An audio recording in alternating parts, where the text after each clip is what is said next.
Hey everybody, what's up? It's your girl Bondi Blue and I am back for another Love and Hip Hop New York review. So let's just get into it. So Safari thought that he left all the petty bitches in Hollywood, but oh no, Safari, you should have known better. They got plenty petty bitches in New York, okay? And you just so happen to be caking it up with one of them, Dream Doll, okay? She tells him about her altercation with Sophia the Body, his ex. And he doesn't understand why she's doing all of this. She needs to be focusing on her career. She has a song on the radio. Self must be playing it. You know, he doesn't understand why she's letting all of this outside bullshit corrupt what she got going on right now. So they say, let them tell it, whatever. But most importantly, he doesn't think his mom or the rest of his family would appreciate the ratchetry that is Dream Doll. She is convinced that his family would be just fine with meeting her because she is sweet on the inside, but she just gets growl when it comes to certain people, and she just, you know, she don't let people fuck with her friends. And I'm just like, girl, okay. You just seem like a petty shit starter to me, but I'm gonna go ahead and let you tell your own story, okay? So Rich meets with Brittany to have lunch. And also so he can check her about being the shit starter in that whole shoe throwing incident with Bianca. Now, I know a lot of y'all felt that she was running off at the mouth. But if the last time I saw a bitch, she jumped me, what do you expect to come from my mouth? Words of encouragement? Like, that's where we at with it. If that shit starting fine, whatever. I don't even fucking care. Because I told y'all, nobody gives a fuck about Brittany or Bianca enough for this to be this much of a storyline. Even though Brittany is coming off that same way, I don't know her. So I don't really care, okay? But either way, Rich wants her to know that the shoe throwing shit was fucked up, but she egged that shit on.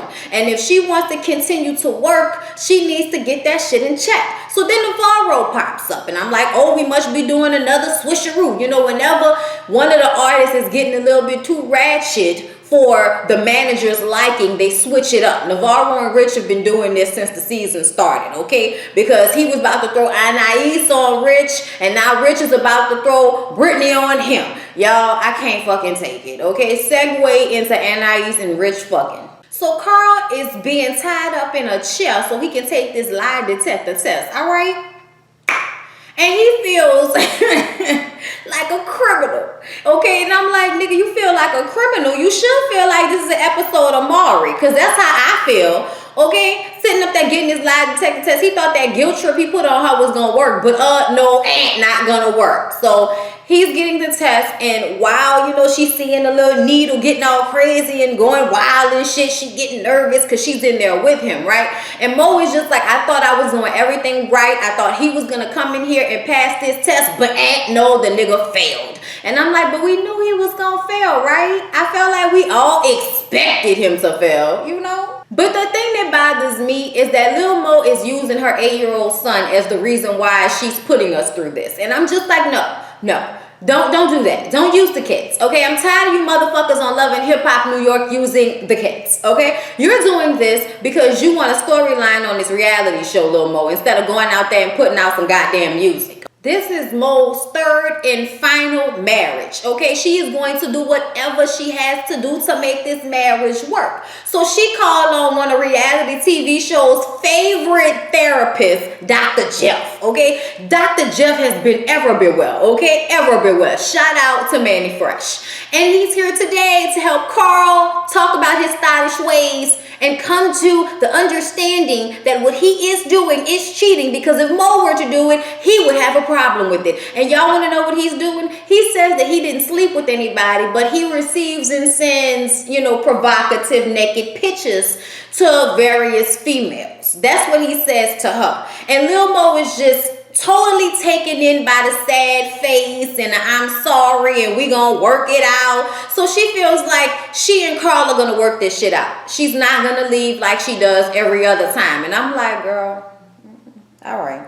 Mariah Lynn is still not understanding why Sophia the body made her knock her ass off that bed. Okay, she's still not understanding that shit. So she goes to let off some steam with her homegirl Bianca, right? And Bianca's talking about, she's not the only one you're gonna have a problem with. But I heard about Sophia the thotty, okay? But the real issue is your homegirl, your Gwyneth's sister, Dreams all or whatever, okay? Because I sat down with her and she let me know clear as day that if you and me get in a blend with Brittany, it's lit for you. Fuck the Gwyneth sisterhood and shit. Oh, it's lit for me? Oh, all right. I don't know why she bringing me into it, but if it's lit for me, it's lit for her. And I'm just like, y'all just gonna keep making this petty, stupid fucking storyline thicker and thicker by dragging more obsolete people into it, aren't you? Aren't you? So because Juju doesn't have a storyline of her own and she wants to be super saver hoe, she invites Bianca out for drinks so she can know that we are every woman and that as long as she has the support of other women like Juju, she gonna be all right, okay? So they sit down and talk. And Bianca starts going off about how she just pinned a deal for herself. I think we heard about this deal already, but okay. And the whole point of this is she did it on her own without her manager Yandy's help. Okay, apparently Yandy has been too busy with DC's and her kids and following Judy around with cell phones on record. She been doing too much to actually be hands-on with Bianca in the way that Bianca wants. So Bianca is making moves on her own. And then on top of that, she just heard that Yandy is being affected by some he said, she said shit. Okay, somebody, a good friend of Yandy's, went up to her telling her that Bianca, was talking shit about her. And I'm trying to understand where all the mess is coming from. Like, you don't know us, so why are you in the business with us? Yandy's like my sister, regardless of what's going on. So I really got a problem with this. So Juju, as the resident peacemaker, is going to bring a round table discussion about said, he said, she said, gossip. So Mariah Lynn meets with Self in his car so she could let him know that she got a problem with Dream Doll bringing her in a mess. A whole bunch of clapping and being animated and shit, okay? And Self is like, so you coming to me with some he said, she said. Because that's all we talking about this episode is he said, she said, okay? And he just doesn't understand why she taking whatever it was so deep and so personal. She needs to be worrying about her other shit, her business, trying to get this money. He doesn't understand why these females cannot stop trying to fight one another, even when they don't have beef themselves. He feels like all of this shit that she's talking about is bullshit. Mariah Lynn feels like, in essence, your artist is dragging me into bullshit. So, in order for us to be winning and stay winning, I'm gonna need for this shit to be fixed. Okay? And, that's where the conversation ends. And Self just looks exhausted. Like, why am I putting myself through all of this? I should have signed Cardi. You should have. We'll never let you forget that. So one of the big money moves that Remy is making in these streets, okay, is opening up a women's clothing store in South Carolina. And it's taken a lot of work, but it's one of the things she wanted to accomplish before moving on to do IVF and tries to have a baby again with Pat. And since the store is about to open, the album is halfway finished, the house is almost finished, he feels like it's about that time for him to call the doctor and to be like right there as soon as the business is up so she can start IVF treatments. And she's in agreement, which he is very surprised by because he's normally getting pushback from her about it not being the right time. So in conversation, she lets him know that now she kind of has a little doubt going on because Juju mentioned that it might not take the first time or it might not take it all. So now she feeling some type of way. And Pap is mad because he just wants all positive energy. He doesn't want any negative. He doesn't want anybody putting that in the atmosphere. And I'm like, Pap, you being unrealistic, money. Like, to be honest, if she's not getting pregnant on her own and you have to go through IVF, she might not take the first time. It just might not take. It is very likely that it might not take. And she should be prepared for that as the one that actually has to either succeed or fail at what's happening. You know what I'm saying? And I think as a woman, Juju was coming from a place of letting her know, be prepared emotionally, because if you're so surprised and hit blindsided by the fact that you didn't get pregnant when you first tried. It might devastate you to the point where you don't want to try again. So get yourself prepared for every aspect of this shit. I'm not mad at Juju for that. And I feel like Papoose needs to stop being sensitive and be realistic about where they are. I know you want to have this baby bad partner, but it's still a possibility that she might not get pregnant. Safari gets a very somber phone call about his uncle who was found dead in his house. And this uncle was very close to Safari, like a father figure to him. And he's crying and really having a very hard time with this. And Dream Doll comes in to comfort him. And I was trying to be serious, but when he said that, I don't know when the last time I cried, I'm like, nigga, at the reunion for Love and Hip Hop Hollywood. That wasn't that long ago.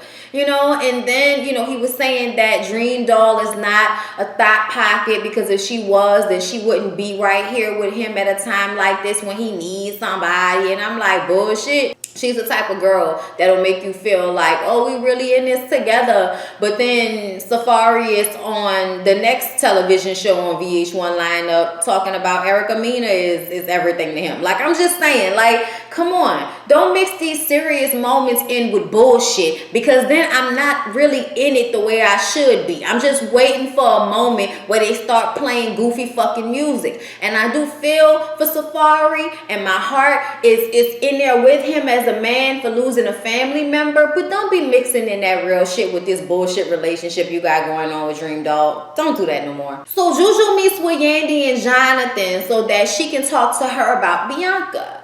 And Yandy is just like, look, I don't care who said it. I want to know what it is that you said, referring to Bianca. Like, bitch, why you running around talking mess about me? And Jonathan just freely gives it up that he was the one that said it in the first place, and he got it from a very reliable source. He wasn't trying to start any shit, but Yandy is his girl. And if somebody's talking about her that she's putting her life into, her business into, then she needs to know about it. So he was just trying to let her know. But I don't like Bianca anyway. Like I tell y'all all the time, she just gives off such foul fucking energy. Like, she really needs to get some type of help. And that came to light in this episode. So they talk about it and decide that we're going to all have to get together with Bianca and talk about it and put everything out on the table so that she doesn't have any bad feelings towards Yandy and vice versa. So Anais, Ashley, and Navarro are all in a good place now, but a bad bitch always needs a backup plan, right? So she gonna meet with Richie Dollar so she can, show him what she got, so to speak, right? So they sit down and she like, I'm so happy that you're gonna meet with me, it's just real. I'm about to fuck you straight off rip. And they try to fake the funk and talk business, but she eventually scoots over close to him after making a nasty joke about, oh, you don't want to steal all of this? You don't want to steal it? They eventually go upstairs and seems like they're about to do some grown people shit. And I don't know if they think grown people shit is, but I think grown people shit is fucking. So I don't know what they about to do, but I think it's a little bit quick for them to be doing it. But they wrong, so I'm going to go ahead and pass on to the next story. So Carl and Snoop are working out in the gym. I got to give my Snoop voice right? And they're working out and shit, and Carl is telling Snoop, who they've been friends for like, 10 years or so. She's been like a big sister in his life, and he can always go to her and talk to her about shit. So he's talking to her about this whole situation with Mo and how he's about to go into training camp, but he doesn't want to leave with shit all fucked up between him and Lil Mo. And Snoop is like, you married her for a reason, but this is your future. And you gotta do what you gotta do. It's about love, But you gotta do what you gotta do, man. You gotta let her know that you there for her, because you married her for a reason. She married you for a reason. You gotta do what you gotta do, bro. Carl is telling us this sad story about him getting hurt by a woman one time, and since then he's never been able to trust any woman. I'm just like, shut the fuck up with that shit. I hate that shit. That's life, my nigga. That's life. But you don't go around marrying people and then cheating on them and acting like you being hurt in high school is the reason why that should be okay. Because you don't trust no. Please. Dwight, please. I cannot with that explanation. Boy, bye, okay? Snoop rooting for him. So Bianca sits down with Juju and Yancy. And off rip, the conversation goes straight into it. Bianca feels like you letting somebody else get in your ear saying that I talked about you, but if I really wanted to talk about you, it means I don't fuck with you, I don't like you, so I don't care if you like me back, you know what I'm saying? But I love you, you my family. Why would I talk about you and say something to somebody else that I wouldn't say to you? And then Jonathan walks up, and Bianca's like, I don't know who this dude is, but he needs to be checked and dismissed immediately before I smack him. Like, her energy is already fucked up. And Jonathan sits down and he's like, I feel like I just interrupted something, really harsh. What's going on over here? I was just telling Yandy, that people are saying I said something about her that I never said. And, we just talking about that. Like, why are you here? Like, that's what's going on. And Jonathan's like, well, look, let me just say that I'm the one that said it. I'm the one that put it out there because a friend of mine who I trust said it. And Bianca instantly gets bucked. How are you going to be running some he said, she said shit? You a grown ass man, and who said it? I want to know who said it. Take her jacket off, stands up. The whole time, Jonathan stays seated. And he even clocked it. He was like, she knows I'm going to stay seated because if I would have come at her, I'd be the wrong party. She looked like a bratty hood rat teenager that does not know how to control her anger. Everybody is trying to have a conversation and Bianca is throwing shit. Really? Everybody else at the table is just trying to talk and she throwing shit. She acts like we're at the principal's office and we sitting up here with an at-risk youth. Bitch, grow up for God's sakes. Jonathan even tries to apologize to her and let her know, look, I wasn't coming from a place of trying to fuck up y'all relationship. And I'm sorry if it came off like that. I'm sorry I can't tell you who said it. But I just had to let Yandy know as my peoples what I had heard. I just had to do that. And I'm sorry that it affected y'all in any way that it affected y'all. He said something to her. He apologized. And she just sat there. My grandmother told me if you ain't got nothing nice to say, don't say nothing at all. So I'm not going to say nothing. Everything does not deserve a fight. Everything doesn't deserve a response. You have to learn that at some point. Now, at the end of the day, one thing I can't stand is for a motherfucker to tell me how to react to somebody. I get that. But physical can't always be the reaction. Bottom line, point blank, fucking period. It can't always be the response. That was basically everything that took place in Love and Hip Hop, New York. I hope you all enjoyed the review. Please don't forget to like, comment, and subscribe to the channel. Care Bear Share. Shake them tits, and shake those tits.